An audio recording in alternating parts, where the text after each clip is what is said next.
শ্রীকৃষ্ণের জন্মকথা। মথুরার রাজপ্রাসাদ তখন অন্ধকারে ঢাকা। কারাগারের পাথরের দেয়াল ভিজে উঠেছিল দেবকীর চোখের জলে। এক ভয়ঙ্কর ভবিষ্যৎবাণী তার কানে এখনো বাজছিল। দেবকী, তোমার অষ্টম সন্তানই কংসের মৃত্যুর কারণ হবে। ভয়ে উন্মত্ত কংস একে একে দেবকীর সন্তানদের হত্যা করেছিল। মা হয়ে সন্তান হারানোর যন্ত্রণা দেবকীর হৃদয় ছিঁড়ে ফেলেছিল। তবুও তার চোখে ছিল এক অদ্ভুত বিশ্বাস, ভগবান আসবেন, নিশ্চয়ই আসবেন। ভাদ্র মাসের কৃষ্ণপক্ষের অষ্টমী তিথি। ঘন কালো মেঘে আকাশ ঢাকা। হঠাৎ কারাগারের অন্ধকার ভেদ করে এক অপার্থিব আলো ছড়িয়ে পড়ল। দেবকীর কোলে জন্ম নিল এক শিশুপুত্র। চোখে অসীম শান্তি, মুখে মৃদু হাসি। সেই মুহূর্তে দেবকী বুঝলেন, এই শিশু সাধারণ কেউ নয়, এই শিশু স্বয়ং নারায়ণ। ঠিক তখনই কারাগারের লোহার শিকল নিজে থেকেই খুলে গেল। প্রহরীরা গভীর নিদ্রায় অচেতন। বাসুদেব শুনলেন এক অলৌকিক কণ্ঠ, এই শিশুকে গোকুলে নন্দের ঘরে রেখে এসো। গভীর রাতে প্রবল ঝড় বৃষ্টির মধ্যে বাসুদেব শিশু কৃষ্ণকে কোলে নিয়ে যমুনার দিকে এগোলেন। নদী তখন উথাল পাথাল, কিন্তু বিস্ময়, যমুনা নিজেই পথ ছেড়ে দিল। আর ঠিক সেই সময় শিশু কৃষ্ণের উপর মাথা তুলে ধরল শেষ নাগ। 5 ফনা দিয়ে রক্ষা করল শিশুটিকে। গোকুলে পৌঁছে বাসুদেব শিশুটিকে রেখে এলেন যশোদা মায়ের সদ্যজাত কন্যার জায়গায়। মথুরায় ফিরে আসতেই কংস ছুটে এলো। সে শিশুটিকে আকাশে ছুঁড়ে মারতেই শিশুটি দেবীর রূপে প্রকাশ পেল।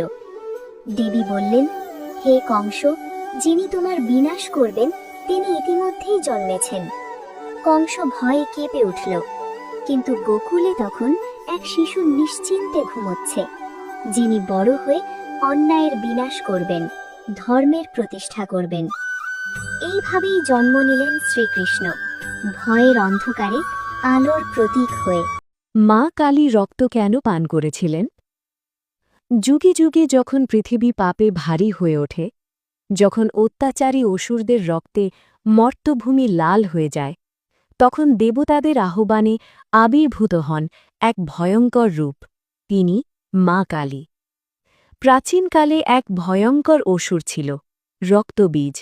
এই অসুরের সবচেয়ে ভয়াবহ ক্ষমতা ছিল, তার শরীর থেকে যে ফোঁটা রক্ত মাটিতে পড়ত, সেই ফোঁটা থেকেই জন্ম নিত আরেক রক্তবীজ। যুদ্ধ যত বাড়ত, অসুরের সংখ্যা তত বেড়ে যেত।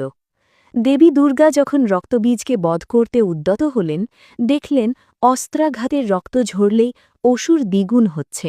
সমগ্র পৃথিবী যেন অসুরে ভরে উঠছে। দেবতারা ভয়ে কাঁপতে লাগলেন। ঠিক তখনই দেবী দুর্গার ভ্রুকুটি থেকে জন্ম নিল এক অগ্নিময় রূপ। কালো বর্ণ, রক্তাভ চোখ, মুক্ত কেশ, জিহ্বা বের করা ভয়ঙ্কর রূপ, তিনি মা কালী। মা কালী যুদ্ধক্ষেত্রে নামলেন, কিন্তু তিনি বুঝেছিলেন এই অসুরকে মারতে হলে তার রক্ত মাটিতে পড়তে দেওয়া যাবে না। যুদ্ধের সময় যখন রক্তবীজের শরীর থেকে রক্ত ঝরতে লাগল, মা কালী সেই রক্ত নিজের জিহ্বায় ধারণ করে পান করলেন। এক ফোঁটাও মাটিতে পড়তে দিলেন না। রক্ত পান করার অর্থ ছিল নিষ্ঠুরতা নয়, বরং পৃথিবীকে রক্ষা করা। এক সময় রক্তবীজের সমস্ত শক্তি নিঃশেষ হয়ে গেল, সে নিস্তেজ হয়ে পড়ল। অবশেষে মা কালীর হাতে তার বিনাশ হল। কিন্তু যুদ্ধের উন্মাদনায় মা কালী এতটাই প্রবল হয়ে উঠলেন যে তিনি তাণ্ডব শুরু করলেন। পৃথিবী কাঁপতে লাগল। তখন স্বয়ং মহাদেব শিব মা কালীর পায়ের নিচে শুয়ে পড়লেন। পা পড়তেই মা কালী বুঝলেন তিনি সংহার নয়, সৃষ্টির রক্ষাকর্ত্রী। লজ্জায় ও প্রেমে তিনি জিহ্বা কামড়ে ধরলেন। তাণ্ডব থেমে গেল, পৃথিবী রক্ষা পেল। এই কারণেই মা কালী রক্তপান করেছিলেন, নিষ্ঠুরতার জন্য নয়, বরং অধর্মের মূল উপড়ে ফেলতে, মানবতা ও সৃষ্টিকে রক্ষা করতে। মা কালী ভয়ঙ্কর নন, তিনি ভয়ের বিনাশকারী।